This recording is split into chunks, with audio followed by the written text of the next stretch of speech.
Ladies and gentlemen, welcome to the show. And this is a very, very special episode of the Riding the Bench Eagles podcast.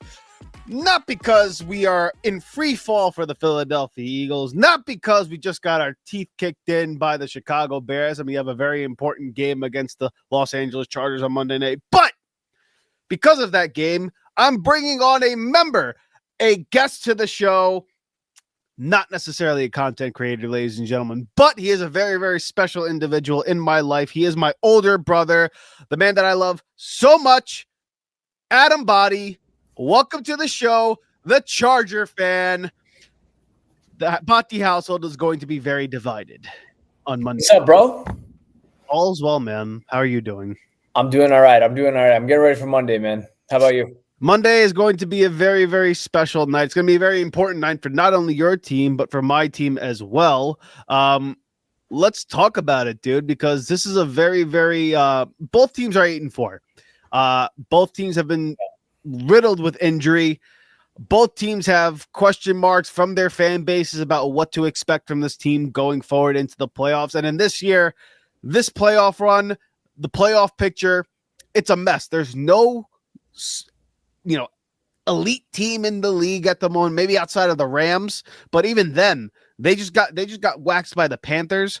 So like any given Sunday, any team can lose, and the Patriots are the 1 seed in the AFC right now. And I don't know about you, I like Drake May. I don't believe they're going to go on a run for the Super Bowl, so I don't believe that's a reflection of the conference. So anyone can take the conference in both sides. The Chargers could win the AFC, the Eagles could win the NFC, and I wouldn't be surprised about it. What say you about this playoff picture? What do you think about this game, what it means for the season going forward for you guys? Yeah, I mean, so you're definitely right about the AFC. I still think it's a toss-up. I'm a little bit more optimistic on the Patriots than you are. I think a Mike Vrabel-led team has a really strong DNA, one that's probably, one that's going to be, good for the long haul. But, for the Chargers, I mean, this is a big week in terms of playoff picture. 8-4.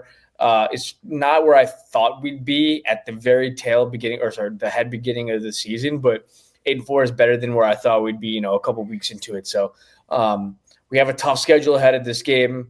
It's a must win for us, but we'll see. I think Philadelphia is probably in the same boat a bit, where this is a must win if they want to build some momentum going into what's probably the most important part of the regular season.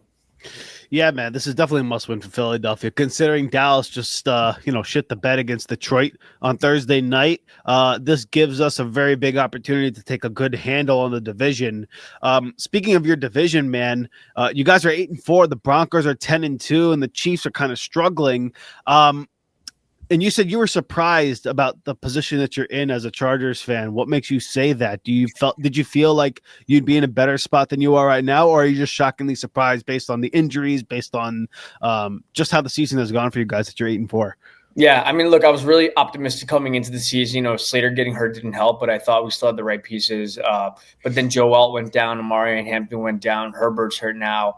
We had a couple, really, I don't want to say uncharacteristic because it is Chargers DNA to lose some, bad games. But, we did have that loss against the Giants. We did have that loss against the Commanders. It's 2 of our 4 losses. It's not good, especially since we opened 3-0 against the Broncos, the Raiders, the Chiefs. Like, those are all great wins to have. And to find yourself in the 5th seed after all that, it is definitely disappointing. So, we'll see where we're at going into it, but I'm definitely, this is a pivotal time in the season for us. Herbert being hurt does not help, but we'll see where we're at come the end of Monday. No doubt about it, dude. And speaking of, your injury-riddled seasons and stuff like that, let's bring up the injury report for the Chargers going into this Monday night matchup. Some pretty important figures are coming back. Amari and Hampton seems to be a full go on Friday. He's probably going to play, so that's a big up for you guys, bringing back your star first-round running back. Justin Herbert, while he was limited in practice, probably going to give it a full go. I know he has the fracture in his hand, and suffering from that game, from the injury and against the Raiders. But see, your thing just went out. Fuck. I'm back. Yeah, now you're back. So anyways, All right, I'm just going to pick up from where we are. I am not going to do that again, dude. So listen, basically what I was saying to everybody on the audio airwaves and on the YouTube channel here, the injury report looks to be that, Omarion Hampton's coming back. Justin Herbert looks like he's going to give it a go. Quentin Johnston's a full go here. What do you make of this injury report? You guys have a lot of key figures coming back in this game. Does that make you feel any better about this game? I know you're coming in saying you felt a little shaky about this game, with the Chargers and how their season has been thus far, but you're getting all your players back. Gadsden's there, Allen's there, McConkey's there, Johnston's there. Has had a pretty good year thus far. Omarion Hampton's coming back. Vidal's been really good, your backup running back. And obviously, Herbert's a star quarterback, plus you have Jim Harbaugh. So guys are seemingly to get healthy at the right time for you guys. Does that make you feel any different going into this Monday night matchup? I'm really happy that Hampton's coming back, but I suspect he's going to need at least a week to get into the full swing of things. He's a bell cow back. He's our lead horse. And this is a run-first football team, especially with Herbert being hurt. I don't think they want him sitting back in the pocket, just letting, defensive ends tee up on him, especially with the struggles that our offensive line has had, particularly at the tackle spots. That's how he got hurt in the first place. So, I'm feeling all right. I'm glad to see some of the troops are coming back in. I'm glad to see that we're getting a little bit healthy, but I still think we're going to need a week or two to really, kick it into high gear with our horses. Expecting them to be healthy at the same time is going to be really important here. This is not the time of year that you want to see more people go down. Gadsden was banged up a couple weeks ago, obviously, too. So we need to make sure that we stay upright for the next couple of weeks. Fair enough. Absolutely, dude. Absolutely. The war of attrition is definitely a real thing at this point in the year. And most of the time, teams that are healthy are usually the ones that go on a run. So again, kudos to you guys. You're getting some of your guys back. I know you have Joe Walt and Rashawn Slater not playing this game, but a majority of your team's there, and it's a talented football team that you got. On the Eagles side of things, we also have a pretty riddled injury report here as well.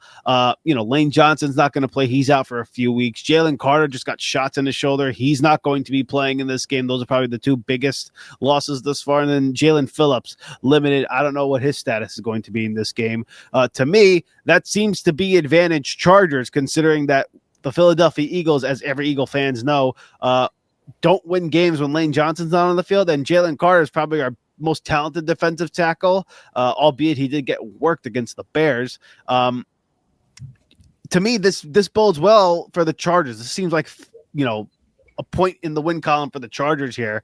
Again, do you feel any better the fact that we're riddled with injuries too? We're kind of in a free falling state of affairs in Philadelphia, considering we just got the gates blown off by the Bears and lost to Dallas just the week prior. And you guys just came off a feel-good win against the Raiders where you kind of got your legs back underneath you.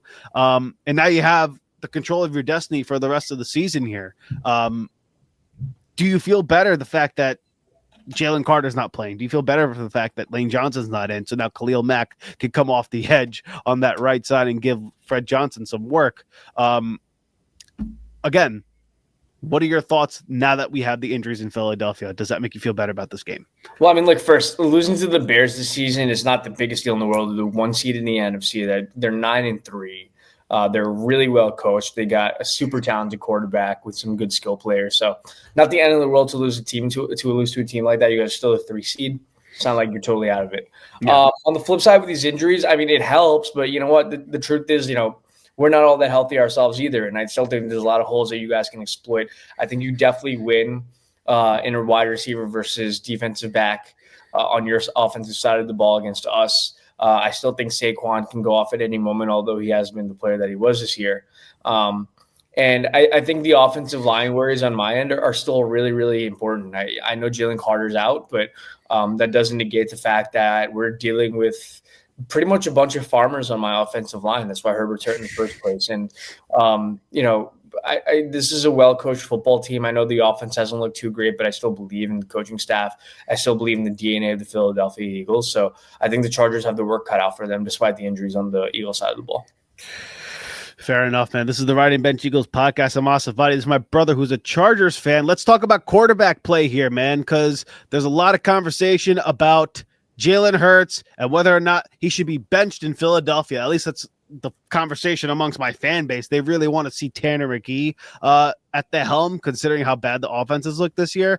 And Justin Herbert is one of those quarterbacks who, again, everybody across the league believes is one of the more talented guys. I certainly believe so. But he also hasn't had the playoff results that maybe you guys have expected or wanted to see. The Chargers, quote unquote, chargering as the big phrase that everybody likes to point out. And in Philadelphia, people think my quarterback can't play. Basically, they can't throw a lick. What do you make of the quarterback matchup going into this game? And what are your thoughts about Justin Herbert as a player overall? Because, most Charger fans that I know love the guy, but also have question marks about whether or not he can get it done. Where are you at with him? Yeah. So I'll answer your second question first. I think Justin Herbert, if you think about the last 10 years, is probably the most underserved quarterback in the NFL in terms of what he's been given for his career. The first 4 or 5 years of his career were basically mediocre was the aspiration with Brandon Staley right. position. I mean, the things that I saw as a Charger fan just left my head being scratched to the point where I was scratching my brain. Some of the decisions that we made, some of the personnel decisions, the game time decisions that we made were just like, you really couldn't make it up. And not to mention the fact that the defense for the last 5 years has arguably been the worst defense in the league. I think that's probably statistically the case. I really believe in Justin Herbert. I think he has immense arm talent. I think he, if you stripped it down, was probably the MVP the last 2 of the 3 seasons in the NFL. Although the results on the win column necessarily didn't indicate that. I don't think any team has been more put on their back than for Justin Herbert. I may be blanking on one person, maybe Josh Allen. I don't know, but outside of that, I can't think of anyone.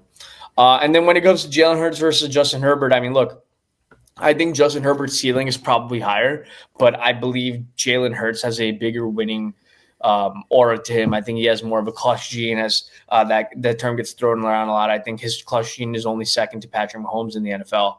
And I think that is the ultimate driver of what a winner is in the sport. So I really believe in who he is. I believe in who he is as a competitor. I believe in who he is as a player. I believe in his skill positions. I think he's going to get it done more times than not. So I think it's a toss-up for me. I think week by week, I'd probably say I lean towards the Jalen Hurts type of player, although I do think Justin Herbert has a higher ceiling. It's interesting enough because a lot of Eagle fans actually believe the opposite. They always wonder, like, hey, what would it look like if you had Justin Herbert in this offense, and how AJ Brown would look, how Devontae Smith would look. I guess just by the numbers, let's look at it. Justin Herbert's stats show he has 21 touchdowns, 10 picks, 2,800 yards. Jalen Hurts, on the other hand, also has 2,500 yards, 19 touchdowns, 2 picks, some rushing yards, some rushing touchdowns for himself. Again, you mentioned it before, though. Justin Herbert seems to be the guy that just carries the franchise. He seems to be the guy that you could put the weight of the franchise on his shoulders, and he's going to go and get it done. And you mentioned that he's been underserved throughout his career. Do you feel the same way now that the Jim Harbaugh's in the building, now that you have Ladd McConkey, Keenan Allen, Quentin Johnston over there, and now you have Amari Hampton coming back with Vidal, and albeit the injuries aside, I mean, the defense is really good. You have 2 star tackles who, again, are not playing right now, but it seems like it's a roster that's really been built well for Justin Herbert. Do you still feel like he's been underserved in this era of the Jim Harbaugh, or do you feel like it's going to go in the right direction now? No, I definitely think we're trending in the right direction. I still think we're missing a couple key pieces to be a roster that's like really formidable when it comes to like that final 8, those final 4 teams that make it through into January.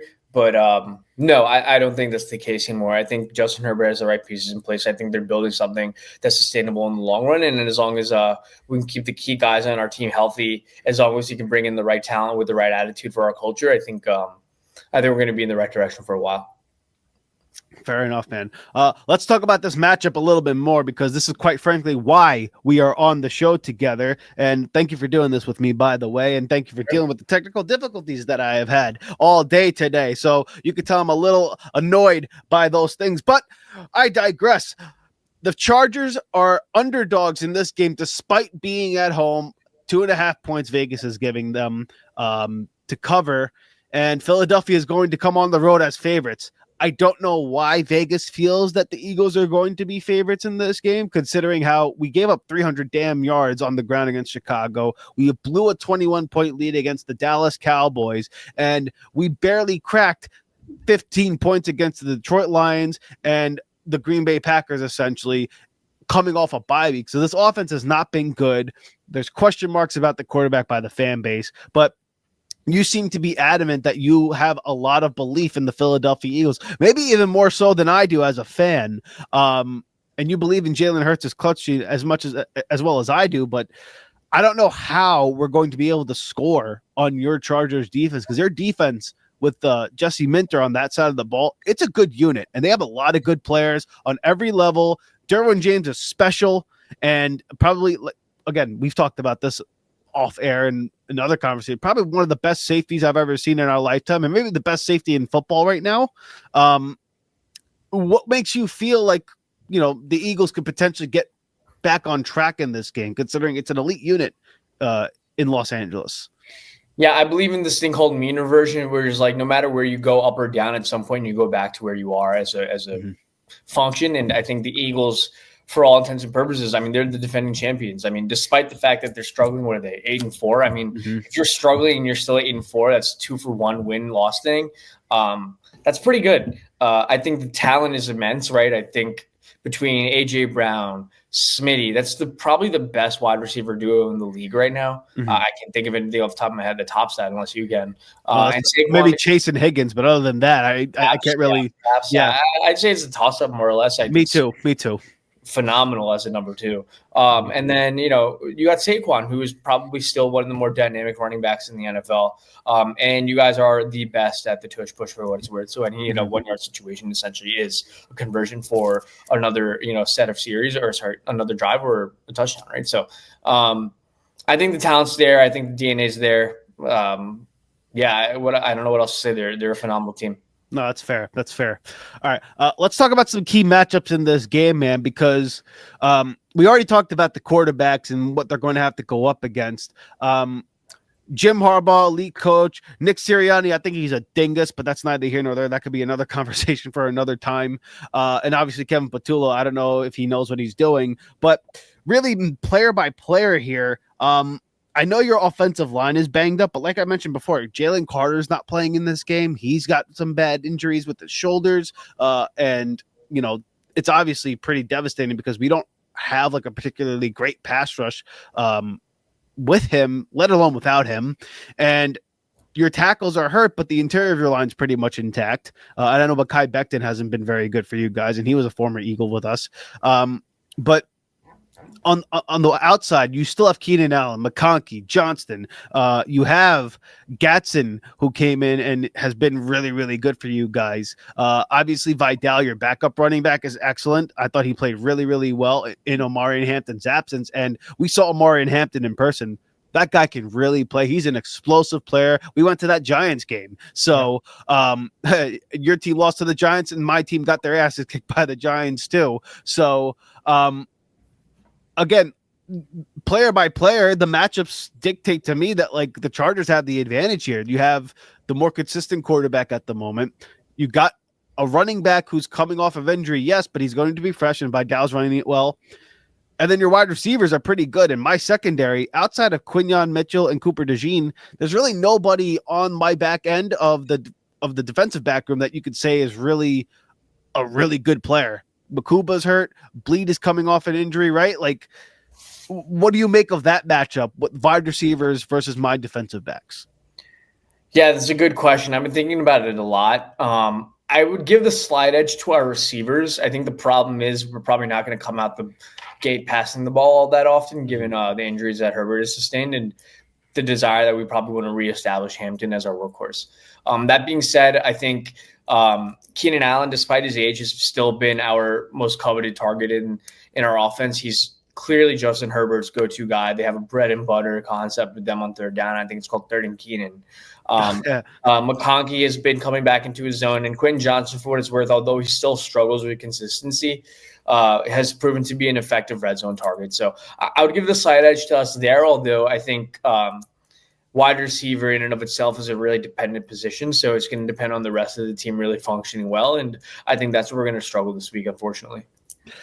Yeah, that's funny you say that because my offensive concept in Philadelphia is 3 and out. You got 3 and out, and I have 3 and out on my team. We lead the league in 3 and outs right now. It's like a historic rate. It's insane what we've been doing on the offensive side of the ball. It's been pathetic. All right, so you give the edge to obviously the Chargers receivers. I do too in this matchup, considering the defensive back room. Talk to me about your defense, dude. Has there been anybody on defense that stand out to you this year that you've been shocked by their contribution? Because I know you have Derwin James, and he's special, but overall, I can't really name like superstar players on each level of your defense, but they're consistently just a top unit. Like Jesse Minter's an excellent coach, and they're just consistently all around the ball. They're sure tacklers. They're physical. It's a good unit, and it's not just 1 year. This is also last season as well. They were really good last season. Is there anybody in particular that you've looked at this year as a Charger fan and you said, wow, I'm surprised he was able to give this kind of football to us this year to help our season? Yeah, I mean, look, I'm amazed by a couple players here. First is Khalil Mack, who, despite his age, is still a formidable force. The Mac Daddies with Jay. Yeah, man. In the run and in the pass game, he's just, he's been a pretty good player for us and consistent. I know he's at the tail end of his career, and we probably can't expect this for too much longer, but for this season, he's still been phenomenal. Tuli Tuipulotu has been really good. He's a dynamic linebacker. Runs east and west, north and south with just about anybody on the defense right now. And then Deion Henley has been, I think he's going to be one of those guys who's just a strong middle linebacker for us for years to come. He's going to be the bedrock of our defense. I think we're going to build around him as Khalil Mack and Derwin James start to phase out into the tail ends of their career. Khalil Mack is definitely further along in that regard. But I would say those three guys, along with Derwin James, have just been really good stalwarts for our defense. And Jesse Minter, to his credit, has coached his defense really well. It's not something that I'm used to in the last 5-6 years with this team, but they've looked really good, and I'm happy for them. I'm proud of them. This is definitely not the unit that we saw a couple years ago under the Brandon Staley regime. This is a new unit with a new identity.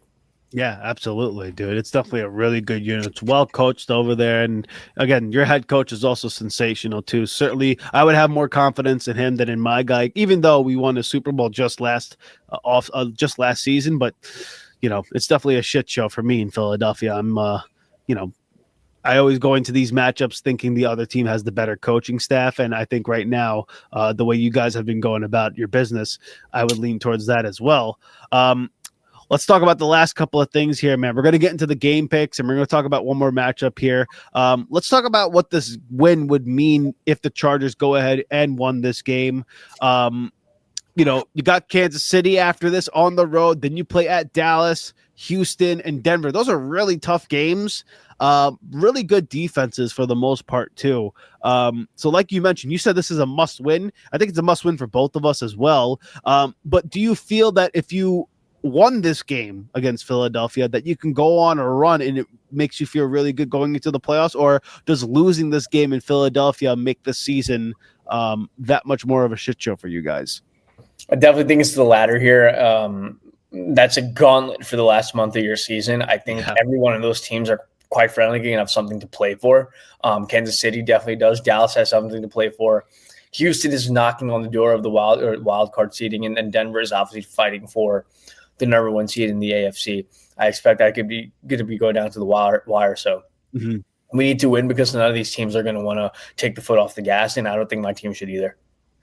No, man, no doubt about that. Definitely a must win for not only your team, but for my team as well, because Dallas took a freaking L against Detroit in epic fashion, which was great, but now we got to capitalize on a potential win. But I don't feel good about this game. I'm not going to lie, dude. The offense has not been good on my side of the ball. The defense has been getting worked, and we have injuries. And Philadelphia, whenever there's some sort of adversity, we tend to stumble, and we stumble hard, and we fall. That usually is the way it goes. And I know you mentioned we're 8-4, but we started off 4-0, and we've been 4-4 since the month of September. So it's been a 500 ball club, despite all the talent, despite all the players that you've mentioned at the top of the show.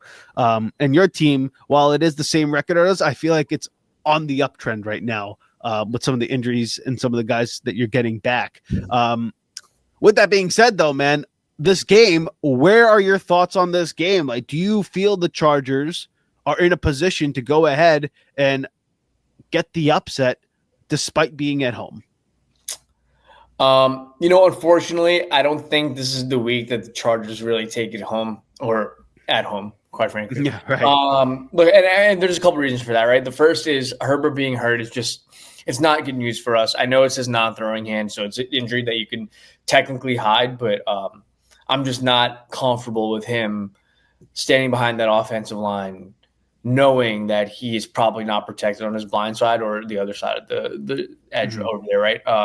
Hampton coming back, while it's great, I think he's going to need another week to really get into high gear. I think that you need to just build the muscle of being in game shape and game flow again. So I think this is going to be really tough. And look, I think the Eagles, for what it's worth, they have something to fight for here. This is a team that has championship DNA, and they haven't been playing like it. And I think we'll see. I think the DNA triggers a response, and I think they come out the gate swinging here. I expect them to apply pressure often and heavy and early to my quarterback, and it's going to be up to us to respond. I think for us to win, we're going to need to have Hampton just come in like he never left. We're probably going to need 150-plus yards to on the ground to make this happen for us. Mm-hmm. Hey, listen, man, the way Chicago ran the ball on us, the way Dallas ran the ball on us, and the way teams have been running the football on the Eagles all year, you might just get your $150 by Amari Hampton. And if not him, it might be Vidal. He might get a majority of the carries in this game, and he's been running really well for you guys too. So, again, I'm on the opposite side of you. I don't feel good about this game for the Eagles. I think the Chargers could potentially win this game pretty comfortably. I just don't know what to expect from my football team on my offensive side of the ball. It's like I said, at a historic rate, it's 3-and-out, and you guys are getting your players back. The mojo is feeling pretty good in Los Angeles. For us, the sky's falling. Do you think this is a high-scoring game? I know Vegas is saying 3 points here. I'm probably going to pick the Chargers to cover because I think they're going to probably just win this game. But again, as all Vegas bets say, if the public goes one way, you have to go the other way. So you feel like public perception is picking the Chargers to win this game, or do you feel like all the money's on Philadelphia in this one? I'm not sure. I think people have sort of understood the Chargers to be a team that chokes, and this is definitely the type of game that the Chargers would lose. I know Vegas has the Eagles as a 2.5-point favorite. Yeah. I think that's about right. I'm expecting like a 24-17 affair here. I don't think it's going to be like a fireworks type of show where either team looks particularly good. I just think the Eagles eke it out because they have a little more muster in them this week. Fair enough, man. I'd be surprised if my team scores 24 points in this game because your defense is just really that good. So again, you got Chargers 24-17. I'm kind of leaning more towards that 27-20 type of mark for the Chargers here. I think Justin Herbert playing in this game is a big deal. If it were Trey Lance or something like that, I'd feel much more confident. But, this Philadelphia Eagles team, it's an absolute shit show here in Philadelphia. I don't know what to make of this damn franchise anymore other than it's just been an off year. But with that being said, dude, this is going to be a very fun matchup on Monday Night Football. Again, on that day, I'm probably not going to be talking to you all that much, but it is what it is, man. It should be a fun one though, regardless. And I hope whatever the case is that this is going to be the Super Bowl matchup, because like we said at the top of the show, really any team in this conference can go ahead and win their NFC conference, and any team could go ahead and win the AFC. And why not it be the Chargers? Why not it be the Philadelphia Eagles once again? And hopefully we have a Chargers-Eagles Super Bowl, because that would probably be the most fun that we have had in terms of football watching in a very, very long time. Yeah, man. So, dude, thank you so much for coming to the show. I appreciate you taking the time out once again doing this program with me. Are there things that you do right now outside of just, working and stuff like that? Like any, programs that you're a part of that you want to make people aware of, or, just whether it's like flag football, whether it's like a foundation that you're associated with, anything that you want to bring light to anything? No, just watch the Riding the Bench Eagles podcast, and let's get the numbers up. Yeah, man. Thanks so much. We appreciate the shout out there, man. Thank you so much. All right. Well, ladies and gentlemen, that was a special episode of the Riding the Bench Eagles podcast. Like I said, I am your host, Asaf Bhatti. That was my older brother. I love him so much. My brother, Adam Bhatti, who is a Chargers fan. On Monday, we will be mortal enemies, and we will be right back here Monday night for a post-reaction show at the Riding the Bench Eagles podcast. Thank you so much, Adam, for taking the time out to spend this day and night, rather, with me talking football. Yes, sir. Thank you for having me, man. All right, man. We'll talk to you soon. Yep. All right. Hey. Thank you so much for watching the Riding the Bench Eagles podcast. If you want to continue to support the channel, please hit the like and subscribe button down below. Also, check us out on Instagram and TikTok at Riding the Bench Eagles Pod. We're also on Apple Podcasts, Spotify, iHeartRadio, you name it, we're on there. Thank you so much for listening, and please join us next time here at the Riding the Bench Eagles Podcast.